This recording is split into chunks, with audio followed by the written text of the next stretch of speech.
අද වීඩියෝ එක තියෙන්නේ ඔයාලට 17 වෙනිදා. ඒ කියන්නේ පටන් ගන්න පළවෙනිම දවස් තියෙන සබ්ජෙක්ට් එක මොකද්ද? බුද්ධ ආගම.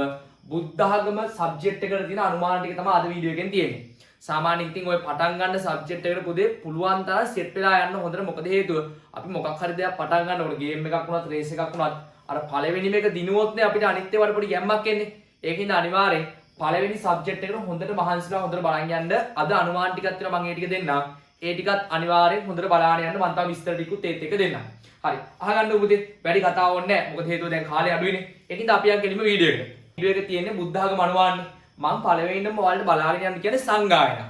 සංගායනාවල පුතේ තෙවනි සංගායනාවයි සිව්වන සංගායනාවයි කියන දෙක අනිවාර්යෙන් බලන් යන්න. මම බෝඩ් එකේ පොඩ්ඩක් ලියන්නම්.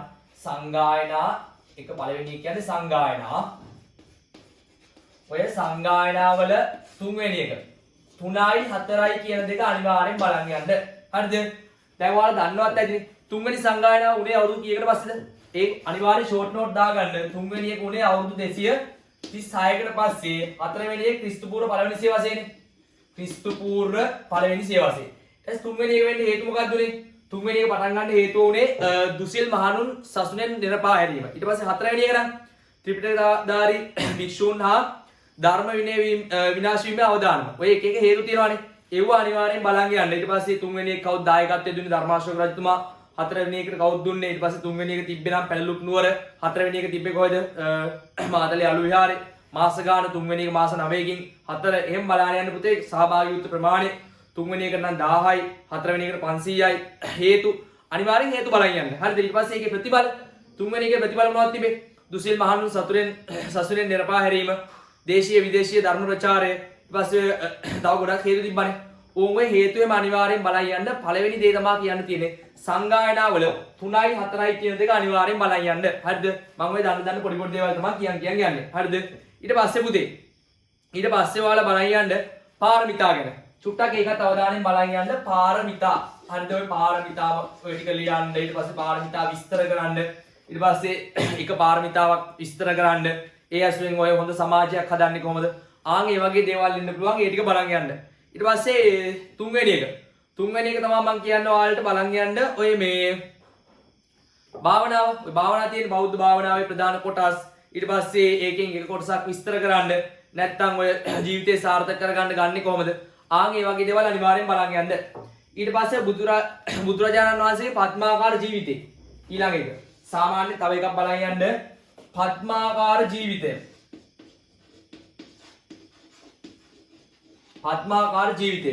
ආන් ඔය සම්බන්ධ දේවල් ටික ඊට පස්සේ අනුසෝධගාමි, පටිසෝධගාමි ඒ ටික පద్මාකාර ජීවිතයක් ගත කිරීම තුළින් සමාජය යහපත් වෙන්නේ කොහොමද? කොහොමත් අනිවාර්යෙන් විස්තර කරන්න පාර්ට් එකක් තියෙනවානේ.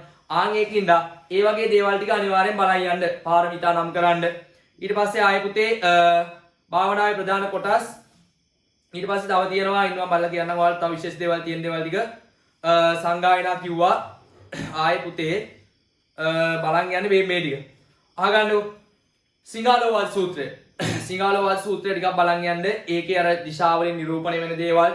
ඊට පස්සේ සමාජ ඔය දැන් ඒක පාවිච්චි කරලා සමාජය යහපත් කරන්නේ කොහොමද? ආන් ඒ වගේ පොයින්ට් අහන්න සිංහලෝවාද සූත්‍රය වගේ දේවල් ටික බලන් යන්න. ෆස්ට් එකට ගත්තොත් මේවා දේවල් ටික මතක තියාගෙන යන්න. පස් මහා බැලුම් මොනවද සාමාන්‍යයෙන් තියෙන කාලය, දීපය, දේශය, කුලය, මව්පියා. සතර පෙර නිමිති මොනවද? මහල්ලෙක්, ලෙඩෙක්, මලමිනියක්, පැවිදිරුවක් ඔය වගේ දේවල්. සතර සංග්‍රහ වස්තු මේවා නම් මතකත් නැතුව ඇතිනේ. දානය, ප්‍රිය වචන, අර්ථචාරියා, සමානාත්මතා, ආය චතුරාර්ය සත්‍යයන්, දුක්ඛාර සත්‍ය. ඒ වගේ මතක තියාගන්න. අර මේ පළවෙනි එක දුක්ඛාර සත්‍ය, දුකට හේතුව, දුක නිවීමේ මාර්ගය ඕවා මතක තියාගන්න. ඊට පස්සේ සිව්පසය මොනවද? චීවර, පිණ්ඩපාත, සේනාසන, ගිලානාපච්ච. ඊට පස්සේ සතර අගතිය. ඡන්දේ, ද්වේෂේ, බය, මෝහය. ඕම් ඔය වගේ දේවල් මතක තියාගන්න. සතර මහා භූත, පඨවි, ආපෝ, තේජෝ, වායෝ. ආය ත්‍රිලක්ෂණ, අනිත්‍ය, දුක්ඛ, අනාත්මක. ත්‍රිශික්ෂා කියලා ගත්තොත් සීල, සමාධි, ප්‍රඥා. ත්‍රිවිධ චෛත්‍ය, ශාරීරික, පාරිභෝගික, උද්දේශිත ඔය මතක තියන් යන්න. මම මේ ටක් ගාලා කියන්නේ අර ඕන දේවල් ටික ඔලුවට දාගන්න. ඔයාලට අමතක වෙච්ච තැන් බලන්න. මට මේක මතක නෑනේ කියන දේ ඔලුවට ආවට පස්සේ ඒක බලන්න. ත්‍රිවිධ තෘෂ්ණාව, කාම තණ්හා, විභව තණ්හා, විභව තණ්හා ඔය වගේ දේවල් අය පංචේන්ද්‍රිය. ඊට පස්සේ පංචස්කන්ධ, රූප, වේදනා, සංඥා, සංකාර, විඥාන. ඊට පස්සේ පුතේ ආයේ තිදොරින් වෙන අකුසල 10. සතුන් මැරීම, සොරකම් කිරීම, වැරදි කාම සේවනය, බොරු කීම, කේලම් කීම, පරුස වචන කීම, හිස් වචන ඕම ඔය වගේ තව තියෙනවනේ සිතෙන් වෙනව සෙට් එකක් තියෙනවා. දැඩි ලෝභය, තරහව, වැරදි දැක්ම ඔය වගේ දේවල් පුතේ අනිවාර්යෙන් බලන් යන්න මේ ටික. ආයි භාවනාව. අර මං ඉස්සෙල්ලා කිව්වා භාවනාව පොඩ්ඩක් බලන් යන්න කියලා. භාවනාවේ කොටස් සමත විදර්ශනා කියලා දෙකක් තියෙනවා. ඊට පස්සේ පුතේ තව මොනවද තියෙන්නේ? ප්‍රශ්නාව දියුණු කරගන්න ක්‍රම. ඕවා බලාගෙන යන්න පුළුවන් දේවල්. පාරමිතා, දාන පාරමිතා, සීල, නෙක්ඛම්ම, ප්‍රඥා, වීර්ය, කාන්ති, අදිෂ්ඨාන, මෙත්තා, උපේක්ඛා ඔය වගේ දේවල් බලන් යන්න අනිවාර්යෙන්. ආයි සීල රැකීමේ ආනිසංස වගේ පොඩි පොඩි දේවල් චූටි පොයින්ට් බලන් යන්න. හරිද පුතේ? ආයි ගත්තොත් එහෙම ඔයාලට ඔය ආර්ය සත්‍ය, දුක්ඛාරය, දුක්ඛ සමුදය ඔය එකක් විස්තර කරන්නයි අනිවාර්යෙන් ඒ ටික බලන් යන්න චුට්ටක්. ඊට පස්සේ සිංහාලෝවාද සූත්‍රය මොකද තියෙන්නේ? සදිසාවන් නමස්කාරය කරමින් සිටි සිංහාල නම් තරුණයාට දේශනා කළ සේක. කාටද දේශනා කරේ? සිංහාල කියන තරුණයාට නේ. සදිසා නමස්කාරයේ යුතුයකම් 61ක් අන්තර්ගත වෙනවා. ඒවා බලන් යන්න 61ම ඕනේ නැහැ. අර නිකන් ඒවා මතක තියන් යන්නේ නැහැ. ඊට පස්සේ භෝග විනාශයට හේතු 6ක් තියෙනවා ඒවා. ඊට පස්සේ මේ නැගෙනහිර දිශාවෙන් කවුද? දෙමාපියන් හා දරුවන්, දකුණු දිශාවෙන් ගුරුවරුන් හා ශිෂ්‍යයින්, බටහිර දිශාවෙන් ස්වාමියා හා බිරිඳ, උතුර හිතමිතුරන්, යට දිශාව සේවයා හා සේවකයන්, උඩ දිශාව ගිහියන් හා පැවිදිතුමන්. ආය ධාර්මික රැකියාව මොනවද? කෘෂිකර්මයේ වෙළඳාම, ගවයන් රැක බලා ගැනීම, ආරක්ෂක සේවාව, රාජ්‍ය සේවාව, වෙනත් ශිල්ප ඔය වගේ දේවල් තියෙනවා. පොඩි පොඩි පොයින්ට් බලන් යන්න. මම මේ ටක් ගාලා කියන්නේ තව කාලෙක තියෙන්නේ. ඒකින්ද මේවා Tamanට අමතක දැන් Taman බලා ගන්න. හරිද පුතේ? ආය මහා මංගල සූත්‍රය, පරාභව සූත්‍රය. පරාභව සූත්‍රය කිව්වේ පුද්ගලයාගේ පිරිහීමට හේතු වන කරුණු විමසූ දෙවියෙක් කර දේශනා කළා කියලා. නේ කියන්නේ පරාභව සූත්‍රය. කරුණු 18ක්, ගාථා 12ක් තියෙනවා. මහා මංගල සූත්‍රයේ සවැත් නුවර ජේතවනාරාමේදී මහා මංගල කරුණු කවරෙක්දයි විමසීමට පැමිණි දෙවියන් හට කරුණු 38ක් තියෙනවා. කොහොම බලන් යන්න. කාලාම සූත්‍රයේ කේසපුත්ත වාසී කාලාම වැසියන් දේශනා කළා කියලා කියනවා. ඔය වගේ හේතු බලන් යන්න. මම ඔය ටට්ටක් ගාලා කියන්න ඔයාලට පොඩ්ඩක් මතක තියෙන්න. චුට්ටක් හරි ආයෙ එනවනේ උඩට. ඒ උඩට එන එක වටනවා. ආය බෞද්ධ රාජ්‍යපාල මූලධර්ම දස සාක්විත්වත් දස රාජධර්ම ආන් ඒ වගේව බලන් යන්න. ඊට පස්සේ ආය පුතේ මොනවද තියෙන්නේ? සප්ත අපරිහානි ධර්ම. ඊට පස්සේ බුද්ධ කාලීන වාර්තේ පැවති පාලන ක්‍රම, රාජානුක්‍රම, සමූහාණ්ඩු ඒවා බලන්න අනිවාර්යයෙන් මොනවද තියෙන්නේ කියලා. සිව්බම් විහරණ, මෙත්තා, කරුණා, මුදිතා, උපේක්ඛා ඔය වගේ දේවල් බලන් යන්න පුතේ. ආයේ විශේෂයෙන් කියලා කියන්න තියෙන්නේ මගේ අද පොඩක් වොයිස් එක අවුල් නැති මම මොනවද එම්බිස් වලද ඉන්නේ.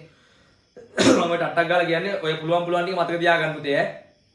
ඊට පස්සේ මුද්‍රා 6ක් තියෙනවා. ඒ ටික බලන් යන්න මුද්‍රා ටික. ධාන, අභය, විතාර්ක, ධර්මචක්‍ර, වරද, භූමි ස්පර්ශ ඒවා අනිවාර්යෙන් බලන් යන්න. ඒවා මතකත් නැතුව ඇතිනේ. ඒවා අනිවාර්යෙන් බලා ගන්න. ඊට පස්සේ පුතේ සංගායනා මම ඉස්සෙල්ලත් කිව්වා. රජතුමාලා ගැන අනම්මනම් ඒ විස්තර ටිකක් තියෙනවා. ඔය විශේෂයෙන් මේ කියපු දේවල් සෙකන්ඩ් එකේ ටික බලා ගන්න. ඔය ෆස්ට් එකේ මම කියපු දේවල් ටිකක් චුට්ටක් අවධානයෙන් බලා ගන්න. අටලෝ දහම, ලාභාලාභ, යසායස, නින්දා ප්‍රශංසා එව්වා. ආය පුතේ ත්‍රිශික්ෂා, ත්‍රිවිධ චෛත්‍ය, තුන්තරා බෝධිය, බුදු පසේ බුදු මහරහත් කොහොම ඔය වගේ දේවල් පුතේ අනිවාර්යෙන් බලන් යන්න. ශ්‍රද්ධාවේ ප්‍රභේද දෙකයි. අමූලික ශ්‍රද්ධාව, අකාරවති ශ්‍රද්ධාව. එයින් ඒ පුතේ අනිවාර්යෙන් පොයින්ට් බලන් යන්න. චුට්ටක් ෆස්ට් එකට ඕනේ මේ ඉලක්කයම ගහ ගන්න. බුද්ධ ධර්මයේ ඉතින් ඒවා තමයි විශේෂයෙන් කියන්න තියෙන්නේ. අර මම කියපු දේවල් ටික බලන් යන්න. පළවෙනිම කිව්වේ සංගායනා, තුන්වෙනි සංගායනාව, හතරවෙනි සංගායනාව බලන් යන්න. කොච්චර කාලයකට පස්සේද, කී දෙනෙක් සහභාගී වුණාද, මොකක්ද අර්ථේ, හේතු උනේ කවුද, රජතුමා කවුද, ඒ වගේ දේවල් අනිවාර්යෙන් බලන් යන්න. පාරමිතා, බුදුහාමුදුරන්ගේ පద్මාකාර ජීවිතය, ඒ ඇසුරෙන් අපි කොහොමද ගොඩ යන්නේ කියන්නේ අපේ ජීවිතේට කොහොමද මේ දේවල් ඕනේ වෙන්නේ, දාගන්නේ. ආන් ඒ වගේ පොයින්ට් තියෙනවා බලලා යන්න. ගොඩක් දිගට වීඩියෝ එක ගෙනියන්නේ නැහැ. ඔයාලට චුට්ටක් අර තියෙන එක මතක් වුණා නම් ඇති කියන අදහසින් තමයි මම මේ වීඩියෝ එක ගෙනාවේ. හරි විශේෂ කරුණු නැහැ. ඔය ටික තමයි කියන්න තියෙන පුතේ. එහෙනම් අපේ මේන් ටාගට් එකේ තියෙන මැත්ස් එක මැත්ස් එකේ තව වීඩියෝ ටිකක් දානවා ඔයාලට අනුමාන ටිකක්. ඒත් එක තව පුළුවන් සබ්ජෙක්ට් අනිත් ඒවාට සෙට් වෙන අනුමාන ටික මම ඔයාලට දෙන්නම්. හරි එහෙනම් වැඩි දිගට වීඩියෝ එක යන්නේ නැහැ. අද මෙතනින් වීඩියෝ එක ඉවර කරනවා. එහෙනම් අපි ඊළඟ වීඩියෝ එකෙන් සෙට් වෙමු.